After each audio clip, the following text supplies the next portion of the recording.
friends, today we are here to discuss about Miller's theorem. In many complex circuits, we are using Miller's theorem to simplify the circuit. Now in this particular video, we will do the analysis mathematically how we will simplify your complex circuit by using Miller's theorem.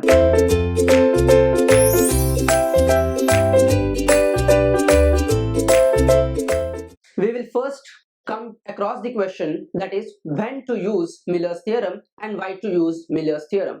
First of all, we should know that when to use Miller's theorem ka answer is nothing but when the passive component is placed in between input and output of any complex circuit, any two-port network, then in that case we will use the Miller's theorem to simplify it. Now question arises, how we simplify it? That means how to simplify the circuit, that is two-port network. What we will do, we will separate out that particular component which is placed in between input and output at the input side as well as output side, so that we can easily calculate the input resistance, output resistance very easily, as well as gain very easily. Let us come to the part mathematically how can we go for the analysis of Miller's theorem.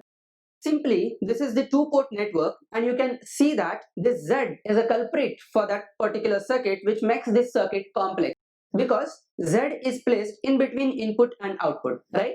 So I can say that as far as this two-port network is concerned, we will simplify this circuit. We will avoid to have this Z in between input and output, and we will place at input side and output side. Let us consider that Is gets divided into two parts. One is I1 and another is II. Let us consider the output part of two-port network. VO is output, the IL is load current. This load current gets divided into two parts. One is IO and another is I2. I can also consider I1 is negative to I2, right? Let us consider the input side initially.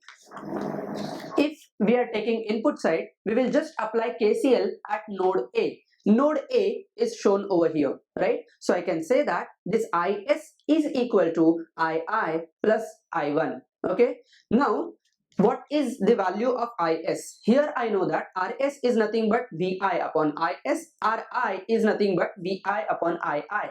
So I can easily say that what is the value of Is? Is is nothing but Vi upon Rs and II is nothing but Vi upon Ri. We will place that particular value of II and Is and the value of I1, we will treat this value of I1 in the form of output voltage and input voltage. I1 I will consider in the form of Vi minus Vo divided by Z by using Ohm's law. If we put these values, then we will get this mathematical expression as Vi upon Rs is equal to Vi upon Ri plus Vi minus Vo divided by Z. Now how to simplify further? We will take this Vi common so that we can cancel out that Vi component in both right hand side as well as left hand side. So Vi upon Rs is equal to Vi upon Ri plus Vi I will take common and we will say that 1 minus AV. This is because I know that AV is nothing but a voltage gain in the form of output voltage divided by input voltage. So the ratio of output voltage to input voltage, I will name this as AV. So I will get one particular term 1 minus AV into Vi divided by Z. When we cancel out Vi in the left hand and right hand side, then we will be getting 1 upon Rs is equal to 1 upon Ri plus 1 minus AV divided by Z. This particular expression is similar to the parallel combination of two resistances that forms the resistance Rs. So your source resistance Rs is equal to parallel combination of input resistance of two-port network and the converted impedance which is placed at the input and output commonly. So we will be getting Rs is equal to parallel combination of Ri and Z divided by 1 minus AV. Now what we have done? We have done the replacement of Z at the input side in the form of Z divided by 1 minus AV, provided you know the value of AV, okay? So what we will get? We will simplify the complete circuit at the input side. So as a first step of this particular analysis is nothing but Z1 in parallel with this Ri, we will be getting Rs, okay? So if we are saying Z1 is nothing but Miller's input impedance, then its value in the form of that common impedance is nothing but Z upon 1 minus AV. Now question arises, what is Miller's capacitance? Because we are using that Miller's capacitance in so many numericals. Okay, if Z is a capacitive reactance, then in that case we will just put that value of Z is equal to XC1. Okay, I know that XC1 is equal to XC divided by 1 minus AV. So instead of Z, I'll just put XC, and instead of Z1, I'll just put XC1. As far as the formula of capacitive reactance is concerned, we know that 1 upon 2 pi Fc is nothing but the capacitive reactance ka formula. We will just put that value 2 pi F into C1 is equal to 1 upon 2 pi F into C multiplied by 1 minus AV, right?